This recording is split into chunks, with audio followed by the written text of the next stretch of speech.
Hamma dietok ozish uchun suv ichish kerak deydi, lekin qaynatilganmi, qaynatilmaganmi buni hech kim asoslab bermaydi. Shu savolga hozir tezkor javob beramiz. Haqiqatan agar siz sog'lom ovqatlanishni tanlasangiz, bir kunda kamida 1-1,5 litr suv ichishingiz kerak. Lekin ko'pchilik qaynatilganmi yoki qaynatilmaganmi degan savolga javob bera olmaydi. Agar siz qaynatilgan suvni ichishni boshlasangiz, bu xavfsiz suv hisoblanadi. Ya'ni suv qaynaganda uni tarkibidagi viruslar, bakteriyalar o'ladi. Shuni hisobiga bizni organizmimizda toksik, ya'ni zaharlanish kamroq bo'ladi. Lekin suv qaynaganda undagi foydali minerallar ham sifatini tushirib qo'yishingiz mumkin.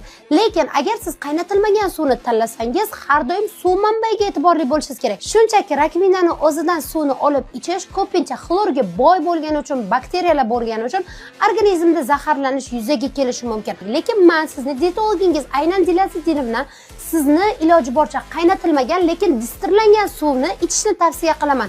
Ya'ni iloji boricha salqin joyda saqlangan, tabiiy, toza suvlarni ichish bizning organizmimizga faqatgina foyda beradi. Qanaqa suv ichishni bilmagan bo'lsangiz, bu sizga manfaatli bo'ladi saqlab qo'yishni va yaqin tanishingizga manfaatli bo'lishi uchun yuborib qo'yishni unutmang.